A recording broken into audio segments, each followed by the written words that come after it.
j'ai découvert que mes parents m'avaient traité de parasite, après que j'ai financé leur vie, alors, j'ai coupé les ponts avec eux. Salut, je suis Alex, et laissez-moi vous dire, grandir avec un frère ou une sœur qui est l'enfant roi, c'est comme vivre en permanence, dans la lumière de quelqu'un d'autre. Vous voyez le genre. Il y a toujours cet enfant dans la famille, qui ne peut jamais rien faire de mal. Pour moi, cet enfant, c'était mon grand frère, Eric. Le gars était pratiquement un super-héros, aux yeux de mes parents. Athlète vedette, élève avec que des bonnes notes, monsieur populaire, bref, il avait tout pour plaire. Tout tournait toujours, autour de lui. Depuis que j'étais tout petit, il était clair de savoir, qui était le favori. Notre maison était le lieu de rendez-vous, pour les réunions de famille. Et croyez-moi, ce n'était pas de petits dîners intimes. Non, on parle de grands événements, avec la moitié du quartier qui débarque, des oncles, des tantes, des cousins, et des gens que je connaissais à peine. Et, d'une manière ou d'une autre, ces rassemblements se transformaient toujours, en fête d'appréciation pour Eric. Papa faisait sauter les hamburgers, sur le barbecue. Maman courait partout, pour s'assurer que tout le monde avait assez à manger. Et il y avait Eric, qui tenait sa cour comme un roi, avec des gens littéralement suspendus à ses lèvres. Ce n'est pas comme si je n'essayais pas de m'intégrer, vous savez? Je voulais en faire partie, mais pour une raison ou une autre, ça ne marchait jamais. Je faisais une blague, et elle tombait à plat, ou bien je mentionnais un truc sur l'école, et c'était comme si personne ne m'avait entendu. Je me souviens d'une fois, c'est juste un souvenir au hasard, mais il m'est resté gravé. J'avais environ 10 ans, et j'avais obtenu la note parfaite, à un contrôle de sciences. J'en étais super fier. Donc, pendant l'un de ces barbecues en famille, je suis allé voir mon père, tout excité de le lui montrer.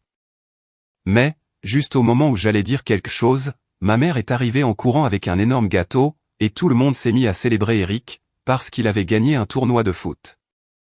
Alors oui, mon petit test de science a été totalement oublié. C'était, en gros, le résumé de ma vie. Je n'étais pas un mauvais garçon, ou quoi que ce soit de ce genre. En fait, je m'en sortais plutôt bien à l'école. Je ne sortais pas faire la fête, et je ne causais pas de problème, mais vous ne l'auriez jamais deviné, vu le peu d'attention que je recevais. Pendant ce temps, Eric était la fierté, et la joie de la famille.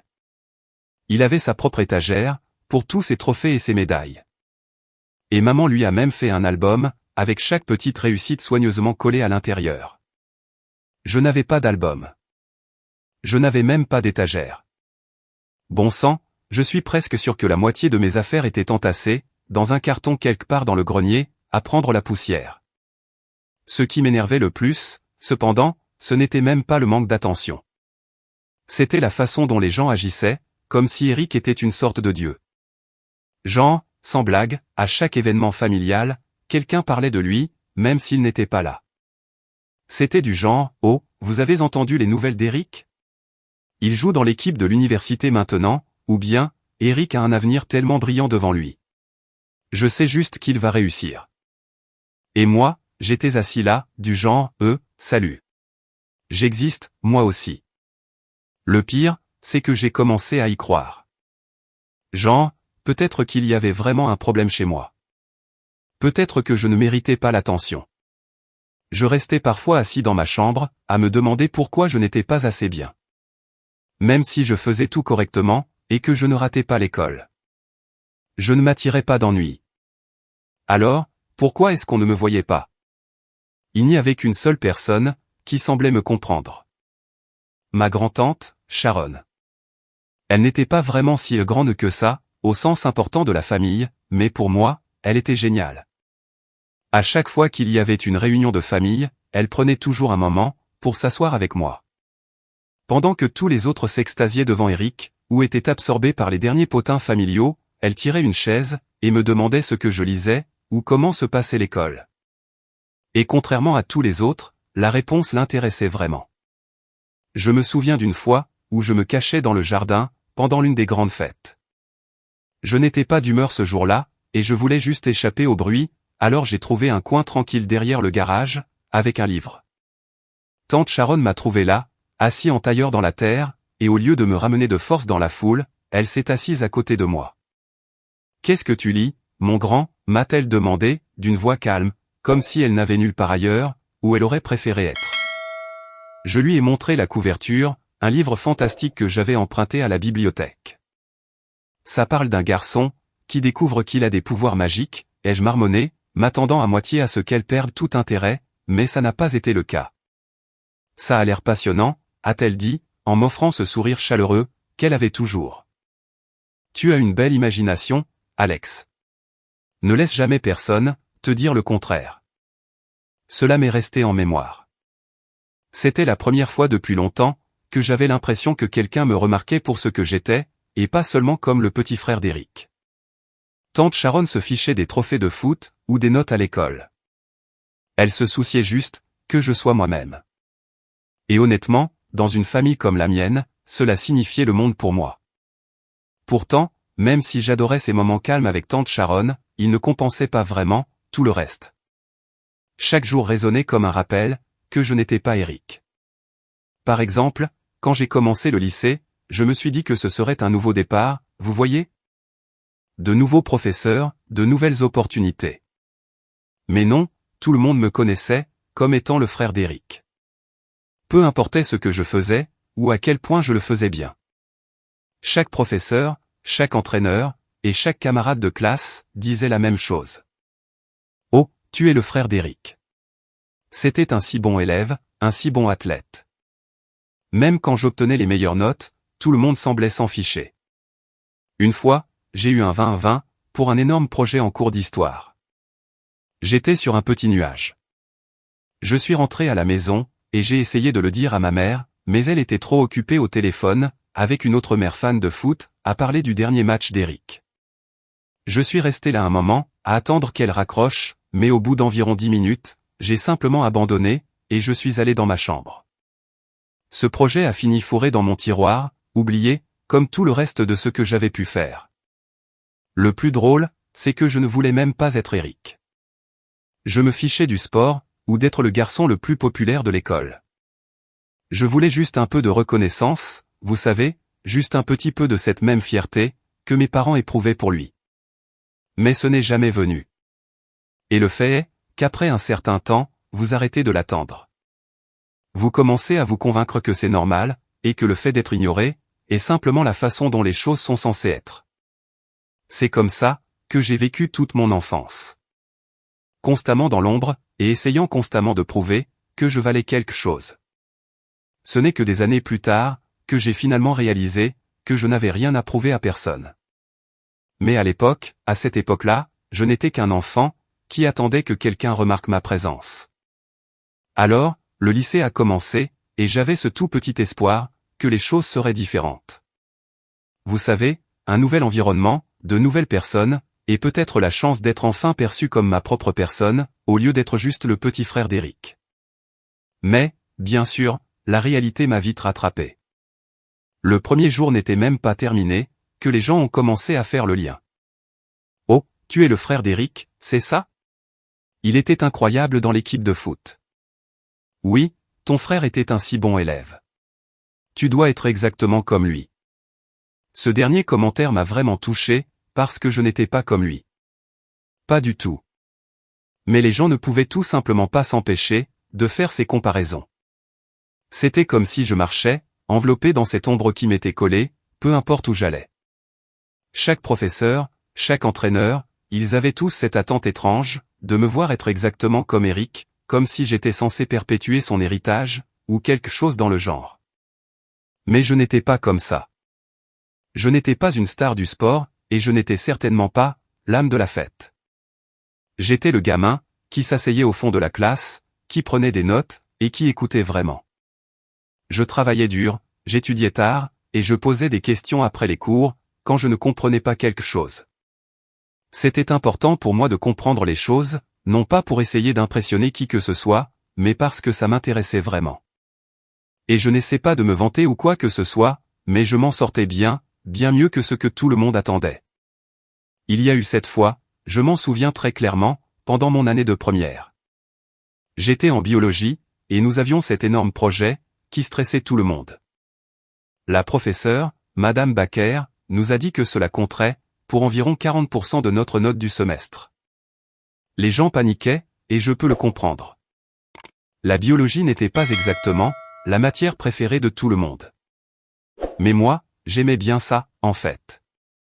Je me suis plongé dans ce projet comme si ma vie en dépendait, cherchant tout ce que je pouvais, sur la division cellulaire et la façon dont elle affecte le corps. J'ai passé des jours entiers à la bibliothèque, à éplucher des livres et des articles, et je suis presque sûr d'avoir été le seul à avoir réellement lu les chapitres assignés. Au moment de rendre le projet, je me sentais plutôt confiant. Un jour, Madame Baker m'a appelé après le cours, tenant mon projet dans sa main, et je n'oublierai jamais ce qu'elle a dit. Elle m'a souri, un vrai sourire, et a dit, « Alex, c'est un excellent travail. Tu as vraiment fait plus que ce qui était demandé. » Ce petit moment a signifié le monde, pour moi. C'était probablement la première fois qu'un professeur me reconnaissait de cette façon, comme si je n'étais pas juste un gamin perdu dans le décor. Je me suis senti fier en rentrant à la maison ce jour-là, mais bien sûr, quand j'en ai parlé à mes parents, ils ont à peine réagi.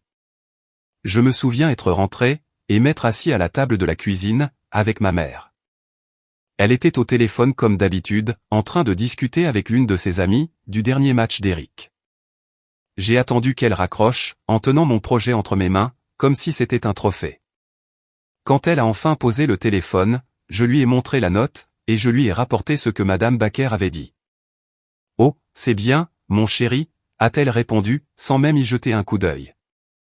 Puis elle a tout de suite recommencé à parler, de la façon dont Eric était repéré par un recruteur de l'université.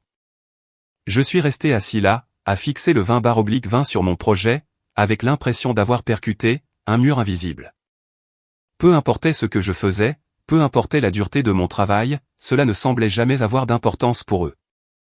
C'était toujours Eric par-ci, Eric par-là. Ce genre de choses arrivait tout le temps. Par exemple, il y a eu cette autre fois, en cours d'histoire, où nous devions rédiger un devoir sur la Seconde Guerre mondiale. J'ai passé des heures à faire des recherches, et à écrire, en m'assurant que tout était parfait. J'étais tellement fier du résultat. Le professeur, Monsieur Davis, a même lu une partie de mon devoir à haute voix en classe, parce qu'il pensait que c'était l'un des meilleurs. Mais quand je suis rentré à la maison, et que j'ai essayé de le raconter à mon père, il a juste haussé les épaules, et dit quelque chose comme « C'est cool, mais est-ce que tu as vu le nouveau trophée de foot d'Eric ?» Mais il n'y avait pas que mes parents. J'avais l'impression que le monde entier faisait une fixation sur Eric. Chaque fois que nous avions des dîners ou des réunions de famille, tout ce dont les gens voulaient parler, c'était de ses succès. Mes grands-parents restaient assis là, pendant des heures, à lui poser des questions sur ses matchs, ses projets d'avenir, et ses bourses d'études. Et quand la conversation finissait par s'éteindre, elle dérivait sur autre chose, comme la météo, ou la politique. Personne ne m'a jamais interrogé sur l'école, ou sur comment j'allais. À un certain point, j'ai simplement arrêté d'essayer. Je veux dire, à quoi bon? Il était clair que rien de ce que je ferais ne serait jamais à la hauteur des accomplissements d'Eric à leurs yeux. Je rentrais de l'école, je filais directement dans ma chambre, et je me plongeais dans mes devoirs, ou dans un livre.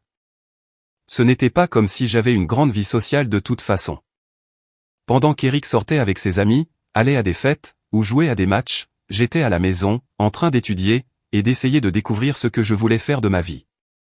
Le plus drôle, c'est que même si je ne recevais pas beaucoup d'attention à la maison, je m'épanouissais vraiment à l'école.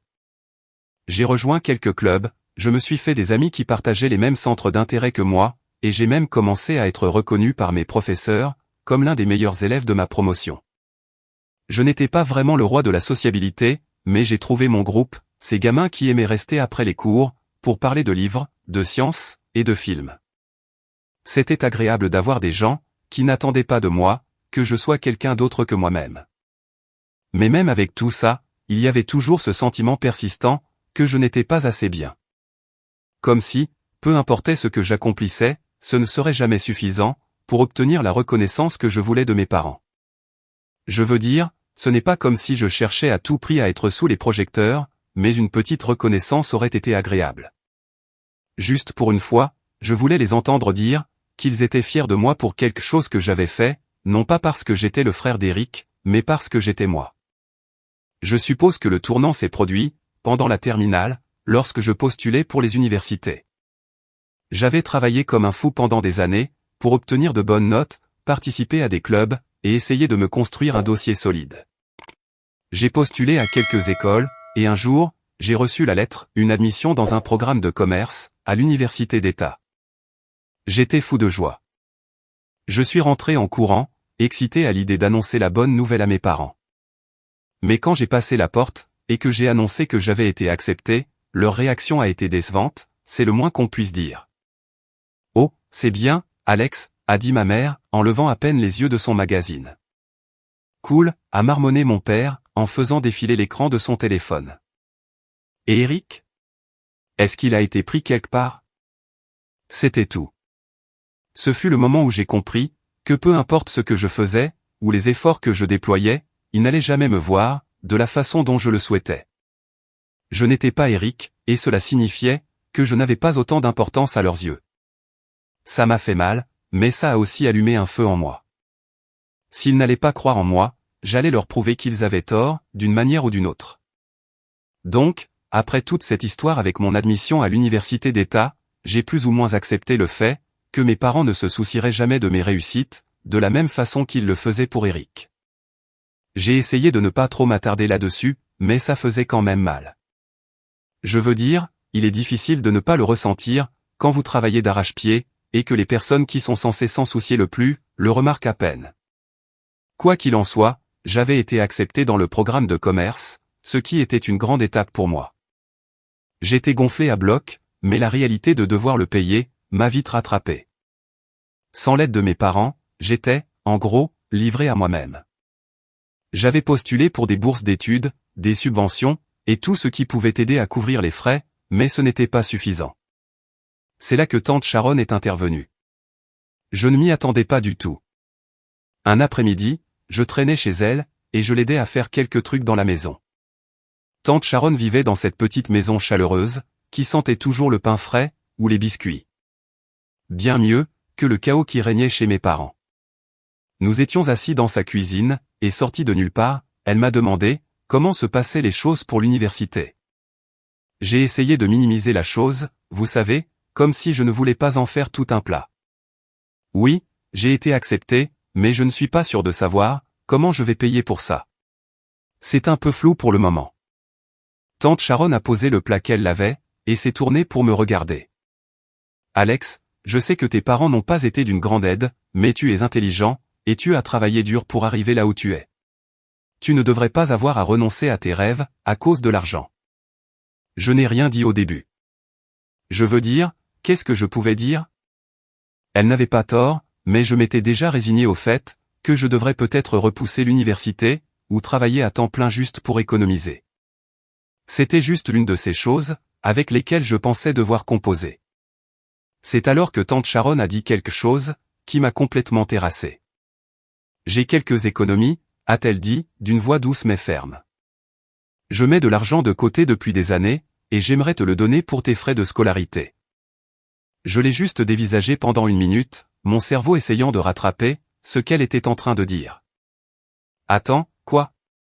Tu veux m'aider à payer pour mes études? Je n'en croyais pas mes oreilles. Personne ne m'avait jamais proposé de m'aider de la sorte, auparavant. Elle a souri et a hoché la tête. Je n'ai pas d'enfant, et je t'ai toujours considéré comme le mien. Tu as tellement de potentiel, Alex. Tu mérites d'aller à l'université, et de faire quelque chose de ta vie. Et je ne vais pas laisser l'argent, être ce qui t'en empêche. Je jure que j'ai failli me mettre à pleurer, juste là dans sa cuisine. C'était comme si tout le poids que je portais sur mes épaules, toute la pression de devoir tout résoudre par moi-même, s'était soudainement envolée. Je ne savais même pas comment la remercier. Je l'ai juste serré fort dans mes bras, en essayant de ne pas craquer. La proposition de tante Sharon a tout changé. Soudain, l'université n'était plus seulement un rêve lointain. C'était en train d'arriver. J'ai passé les semaines suivantes à tout mettre en ordre, à faire ma demande de logement étudiant, à m'inscrire au cours, et à me préparer pour ce nouveau chapitre énorme, de ma vie. Et pendant tout ce temps, tante Sharon était là, pour me soutenir de manière, dont je ne savais même pas que j'avais besoin. Mais bien sûr, mes parents n'avaient aucune idée de tout cela. Je ne leur avais pas parlé de l'offre de tante Sharon, parce qu'honnêtement, je ne pensais pas que ça les intéresserait. Ils étaient trop occupés par les dernières réussites d'Eric, pour me poser des questions sur mes projets. Ce n'est qu'un soir, quelques semaines avant mon départ pour l'université, qu'ils ont finalement abordé le sujet. Nous étions assis autour de la table du dîner, moi, mes parents, et Eric. Le bavardage habituel sur ses matchs de foot, et ses candidatures pour l'université, battait son plein, quand ma mère s'est soudainement tournée vers moi. « Alors, Alex, qu'est-ce que tu comptes faire après l'obtention de ton diplôme ?» a-t-elle demandé, comme si c'était la première fois qu'elle y pensait. J'ai failli rire. « Je vais à l'université », ai-je répondu, en essayant de garder un ton désinvolte. J'ai été accepté dans le programme de commerce, à l'université d'État. Pendant une fraction de seconde, la pièce est devenue silencieuse. Mon père a posé sa fourchette, et a levé un sourcil. « Et comment comptes-tu payer pour ça, exactement ?» On y était. Le moment que je redoutais. J'ai pris une grande inspiration. Tante Sharon m'aide. Elle me donne ses économies, pour mes frais de scolarité. Les réactions de mes parents, ont été exactement ce à quoi je m'attendais. Les yeux de ma mère se sont écarquillés sous le choc, et le visage de mon père, s'est tordu en une étrange combinaison de surprise, et de colère. « Sharon te donne de l'argent, » a dit mon père, d'une voix tranchante. « C'est ridicule. Si elle a de l'argent à revendre, ça devrait aller à Eric.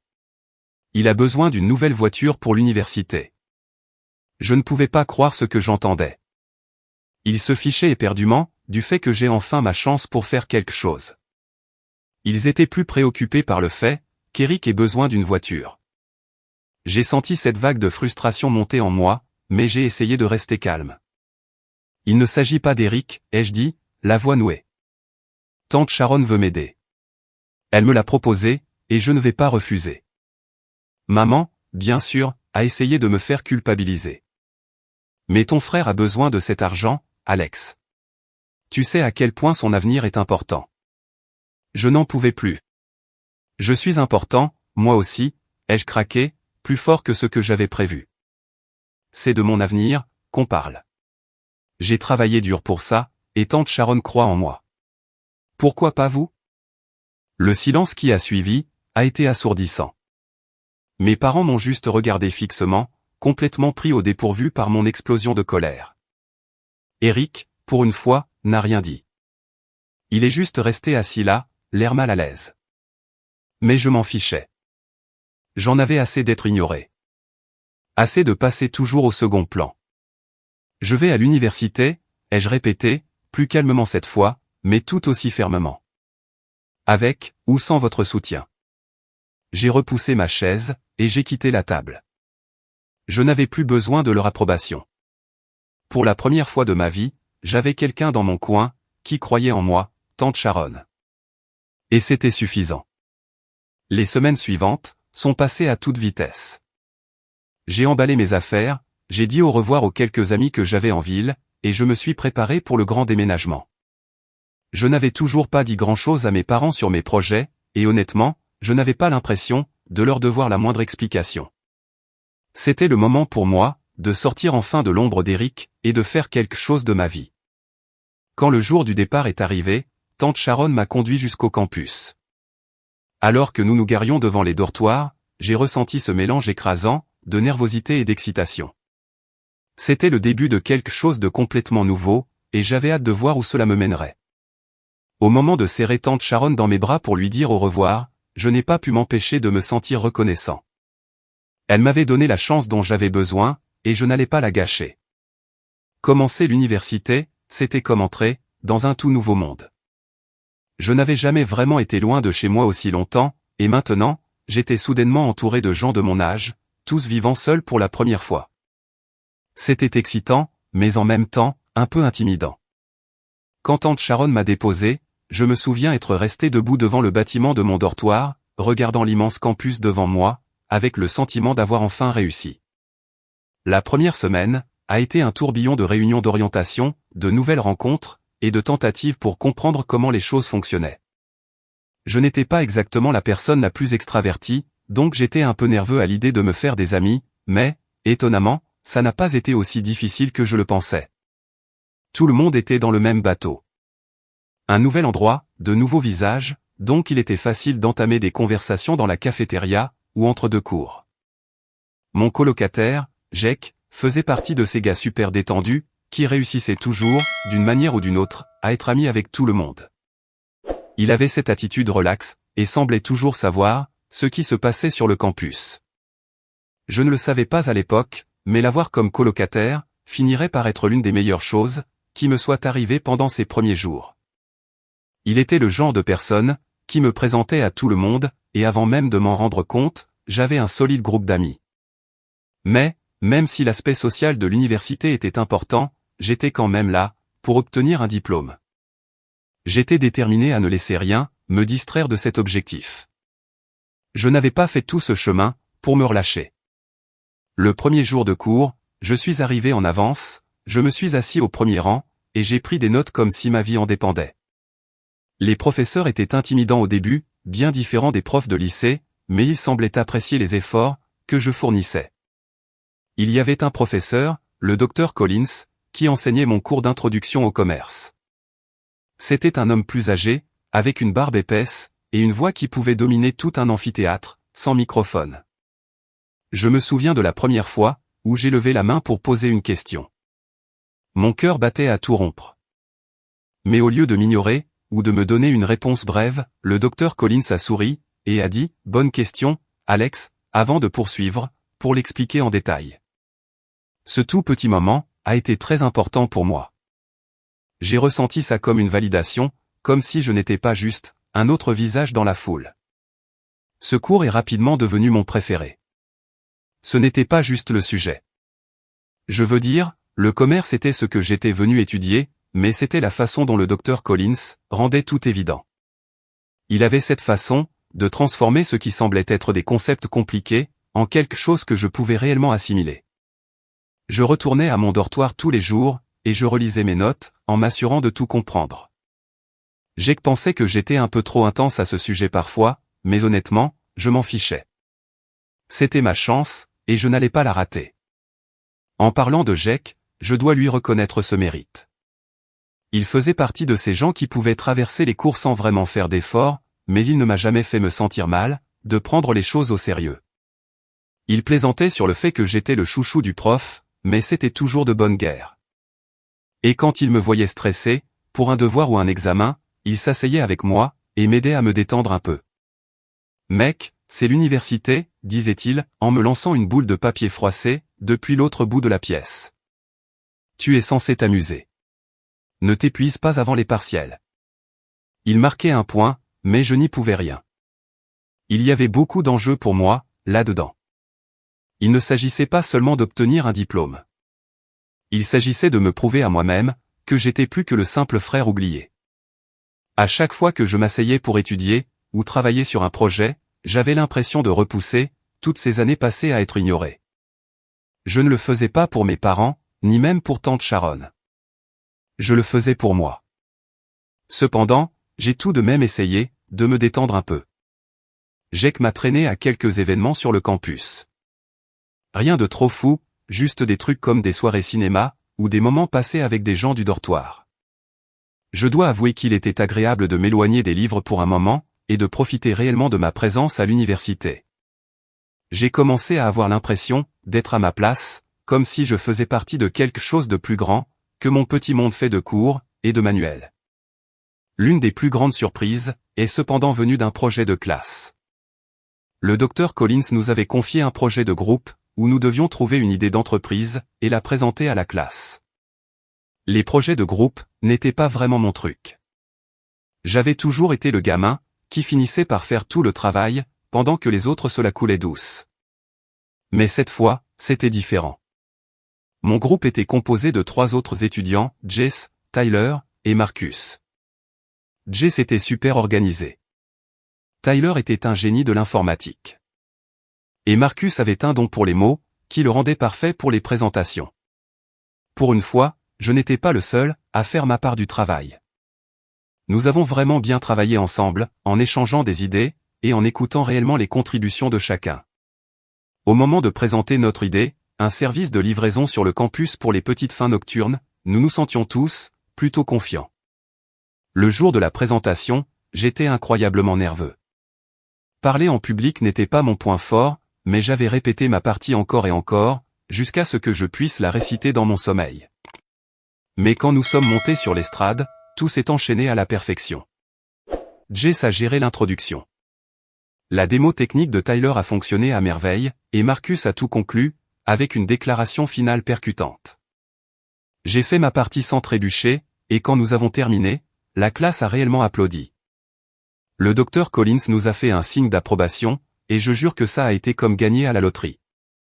Ce projet a fini par être un tournant, pour moi. Non seulement nous avons eu un 20-20, mais cela m'a aussi fait réaliser que j'étais capable de plus que ce que je pensais. Je n'étais plus seulement le gamin silencieux à l'arrière-plan. Je faisais partie d'une équipe, et j'avais apporté une contribution significative. Cela a été un énorme coup de pouce pour ma confiance, et ça m'a poussé à continuer de sortir de ma zone de confort.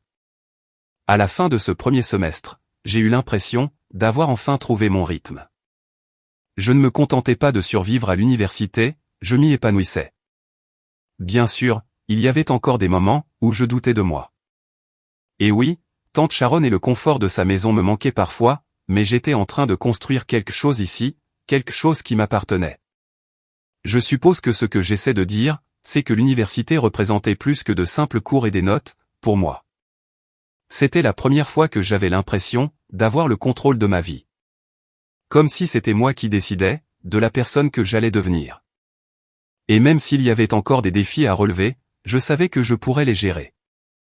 Pour la première fois depuis longtemps, j'étais enthousiaste face à l'avenir. Donc, après l'université, j'ai fait ce que tout jeune diplômé fait, j'ai trouvé un emploi. Ce n'était rien de tape à accent grave-l'œil, mais c'était stable, et j'en étais reconnaissant. Cela m'a donné la chance d'économiser, et de découvrir ce que je voulais faire ensuite. Je savais depuis le début, que travailler pour quelqu'un d'autre, ne me conviendrait pas à long terme. J'avais de plus grands projets. C'est à ce moment-là, que l'idée d'ouvrir mon propre restaurant, a commencé à germer dans ma tête. J'ai toujours aimé cuisiner, et l'idée de diriger mon propre établissement, me semblait être la bonne chose à faire. Je n'arrêtais pas de penser, à ce que ce serait d'avoir mon propre endroit, où les gens viendraient pour déguster de la bonne nourriture, et profiter d'une atmosphère chaleureuse. Après quelques années de travail et d'économie, j'ai finalement franchi le pas. J'ai ouvert mon premier restaurant, dans un quartier petit, mais animé de la ville. Il n'y avait rien d'extravagant au début, juste un petit endroit convivial, avec un menu simple. Mais les gens ont commencé à venir, et avant même de m'en rendre compte, les affaires décollaient. Cependant, diriger un restaurant n'est pas chose facile. Ces premiers mois ont été dingues. J'avais à peine le temps de respirer, entre la gestion de la cuisine, le service aux clients, et la prise en charge de tout l'aspect logistique, en coulisses.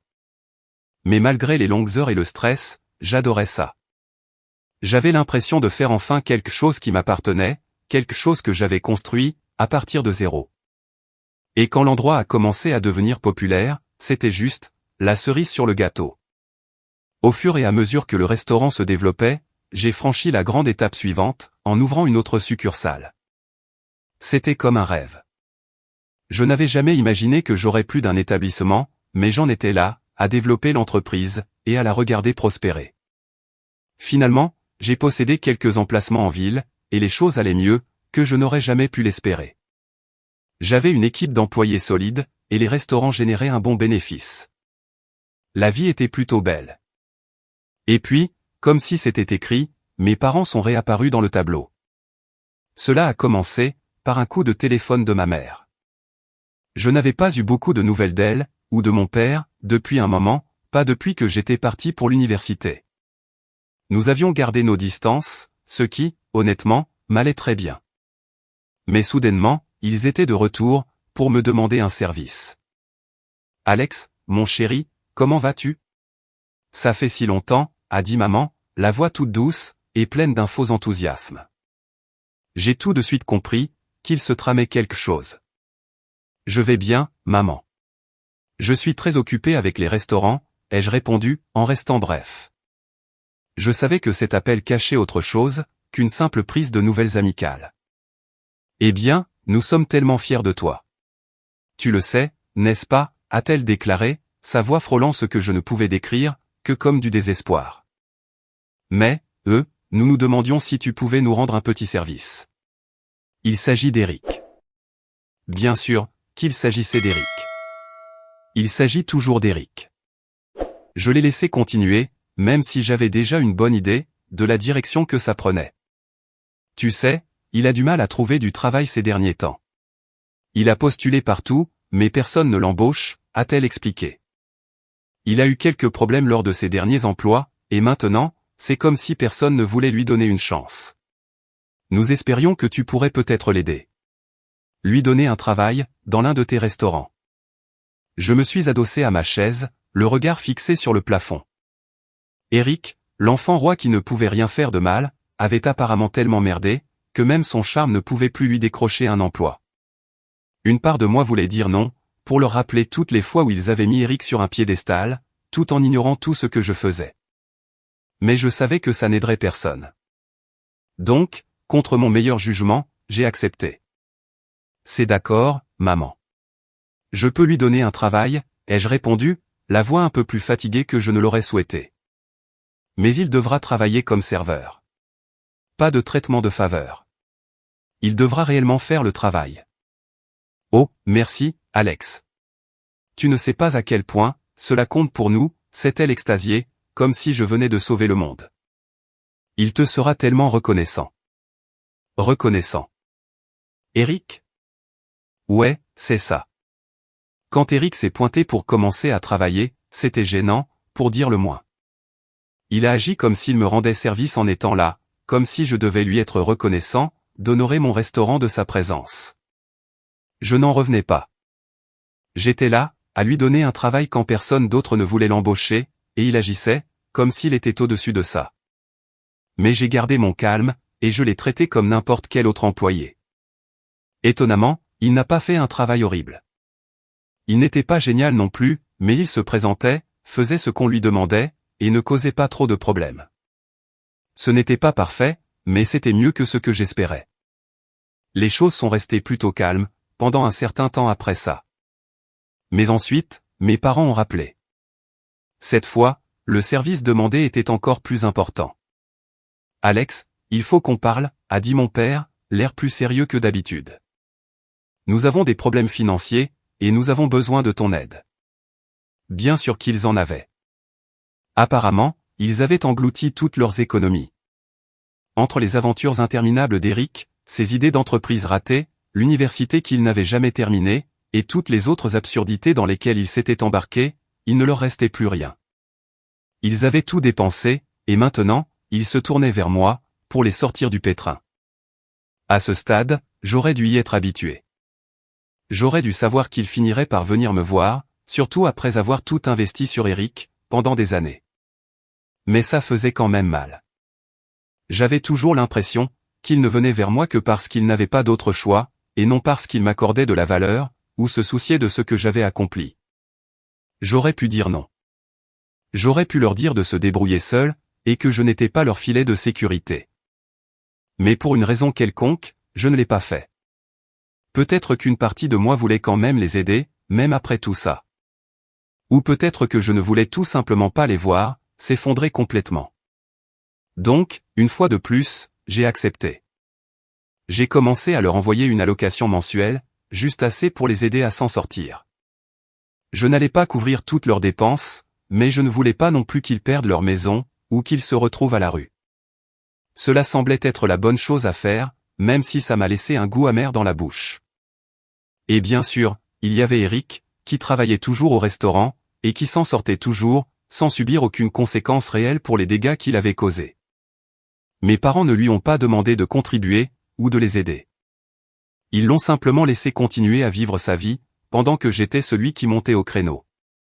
Comme toujours, à la fin, je n'ai pas pu m'empêcher de me demander comment les choses en étaient arrivées là. J'avais construit quelque chose de réel, quelque chose qui fonctionnait. Et pourtant, j'en étais là, à devoir encore nettoyer les dégâts de l'enfant roi, et à toujours apporter à mes parents l'aide dont ils avaient besoin, parce qu'ils avaient tout gaspillé pour lui. Mais pour l'instant, c'était ainsi. Au moins, j'avais mes restaurants, mon entreprise. J'avais créé quelque chose qui était à moi, et personne ne pourrait me l'enlever. Un après-midi, j'étais au restaurant, en train de vérifier quelques factures, et de préparer la semaine à venir. C'était une journée normale, bien remplie, mais rien d'extraordinaire. Puis mon téléphone a sonné. C'était tante Sharon. Vous savez, tante Sharon ne m'appelle pas souvent, à moins qu'il n'y ait quelque chose d'important. Donc, tout de suite, j'ai su qu'il se passait quelque chose. Salut, tante Sharon, ai-je dit, en essayant de garder un ton léger, même si je me préparais déjà à entendre la nouvelle qu'elle m'apportait. Alex, mon chéri, il faut que tu vois cette vidéo, m'a-t-elle dit, d'un ton sérieux. Ça vient d'une fête de famille, à laquelle tes parents étaient le week-end dernier. Quelqu'un l'a postée en ligne, et, eh bien, je pense que tu devrais y jeter un coup d'œil. Mon estomac s'est noué. Une vidéo de mes parents? Ça ne présageait rien de bon.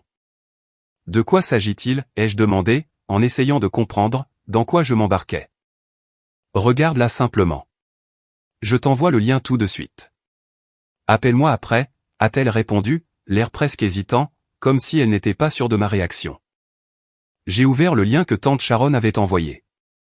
Et la première chose que j'ai vue, c'était mes parents, clairement ivres, tenant des verres, et titubant légèrement, alors qu'ils se tenaient devant un groupe de personnes. Il y avait de la musique forte en fond, et la caméra tremblait, mais je pouvais entendre chaque mot qu'ils prononçaient. Ma mère a commencé à parler en premier. Vous savez, tout le monde pense qu'Alex a construit ses restaurants tout seul, mais en réalité, c'était entièrement grâce à Eric, a-t-elle bafouillé, en agitant la main de façon théâtrale. Eric est le vrai génie derrière tout ça. C'est lui qui a donné à Alex ce super travail. Il travaille tellement dur, il court partout toute la journée, pour s'assurer que tout est parfait, pendant qu'Alex reste les bras croisés, et se contente de gérer les choses. J'ai cligné des yeux, pas sûr d'avoir bien entendu. Venait-elle vraiment de dire qu'Eric était celui qui m'avait donné un emploi? Eric, qui n'arrivait à garder un emploi nulle part ailleurs, était soi-disant le cerveau derrière mon entreprise de restauration. J'étais tellement abasourdi que j'ai failli mettre la vidéo sur pause, mais c'est là que mon père est intervenu. Et vous savez quoi d'autre, a dit mon père, le visage rouge et les mots empâtés. Nous avons donné de l'argent à Alex, pour démarrer ses restaurants. Nous l'avons aidé à se lancer. Mais est-ce qu'Alex nous remercie un jour? Non, petit parasite ingrat. Il a pratiquement craché les derniers mots, son visage se tordant de dégoût. Je ne pouvais pas croire ce que j'entendais. C'étaient mes parents, mes propres parents, qui se tenaient là à une fête de famille, complètement ivre-mort, pour raconter à tout le monde que j'étais un parasite, et que je n'avais réussi, que grâce à Eric et à leur prétendue aide financière. J'ai senti mon sang bouillir. Le restaurant était à moi. Je l'avais construit de toutes pièces. Moi, pas Eric, et pas eux. Ils ne m'avaient pas donné un centime. Et maintenant, ils étaient plantés là, à réécrire l'histoire, comme si j'étais une sangsue inutile, qui profitait de leur succès. Alors que la vidéo continuait, ma mère a divagué sur le fait qu'Eric était tellement humble, et qu'il ne s'attribuait pas le mérite de tout ce qu'il faisait pour moi. Il aurait pu ouvrir sa propre entreprise, vous savez, a-t-elle dit avec un petit rire éméché. Mais il est trop gentil. Il veut juste aider Alex à réussir. C'est le genre de frère qu'il est. J'ai eu la nausée. Eric, qui arrivait à peine à faire le serveur, était maintenant, apparemment, le cerveau derrière toute mon entreprise. Et ils agissaient comme s'il était une sorte de saint, pour me laisser diriger les restaurants, pendant qu'il accomplissait discrètement tout le vrai travail. C'était au-delà de l'absurde. C'était insultant. C'était un pur mensonge. Quand la vidéo s'est terminée, mes mains tremblaient de colère. Je n'arrivais pas à croire qu'il ferait ça, parler dans mon dos, et me faire passer pour une blague, devant toute la famille. Et ils n'ont même pas hésité une seconde, comme si c'était juste une conversation décontractée, et que ce n'était pas grave. Mais c'était grave. J'avais travaillé toute ma vie, pour arriver là où j'étais. Je m'étais démené pour faire quelque chose de ma vie, alors qu'Eric avait gâché chaque opportunité qu'il avait eue. Et maintenant, après tout ça, il lui accordait le mérite, et me traitait de parasite. Je ne pouvais pas laisser passer ça. J'ai attrapé mon téléphone, et j'ai appelé mes parents, le cœur battant à la chamade à chaque sonnerie. Ma mère a répondu, avec une voix enjouée, comme si de rien n'était. Alex, comment vas-tu, mon chéri? Je ne me suis pas encombré de politesse. J'ai vu la vidéo, ai-je lancé, d'une voix froide, et tremblante d'une colère à peine contenue. Il y a eu un silence à l'autre bout du fil, et je pouvais presque l'entendre se débattre, pour trouver une réponse. Quelle vidéo, a-t-elle demandé, la voix soudainement méfiante. Celle de la fête, ai-je répliqué sèchement. Celle où papa et toi racontaient à tout le monde que je suis un parasite, et qu'Eric est la vraie raison de ma réussite. Oh, ça, a-t-elle dit, en essayant de dissiper le malaise par un rire. Alex, tu sais qu'on plaisantait. C'était juste pour rire. Nous avions bu quelques verres, et... Vous m'avez traité de parasite, les yeux coupés, en haussant le ton. Vous avez dit qu'Eric était celui qui m'avait donné un emploi, et que vous m'aviez donné l'argent pour lancer les restaurants. Vous vous rendez compte à quel point c'est insultant? J'ai construit cette entreprise tout seul, sans aucune aide de votre part, ni de celle d'Eric. Et vous vous tenez là, à raconter aux gens que c'est entièrement grâce à lui. Elle a commencé à balbutier, mais je ne lui ai pas laissé la chance de continuer. J'en ai assez, ai-je déclaré, d'une voix dure. J'en ai fini avec tout ça. J'en ai fini avec les mensonges, la manipulation, tout ça. Ne m'appelez plus. Ne me demandez plus rien. Je coupe les ponts, pour de bon. Alex, attends. Nous ne voulions pas. A-t-elle essayé de dire, mais j'ai raccroché avant qu'elle ne puisse finir. Je suis resté assis là pendant 1 minute, mon téléphone toujours à la main, à essayer d'assimiler ce qui venait de se passer. J'avais toujours su que ma relation avec mes parents était tordue, mais ça. C'était la goutte d'eau qui faisait déborder le vase. Ils avaient franchi une limite, que je ne pouvais pas pardonner. Tante Sharon m'a appelé plus tard dans la journée, pour prendre de mes nouvelles. Je suis tellement désolé que tu aies dû voir ça, Alex, a-t-elle dit, la voix remplie de compassion. Je ne sais pas à quoi il pensait. Il ne pensait pas, ai-je répondu, me sentant vidé.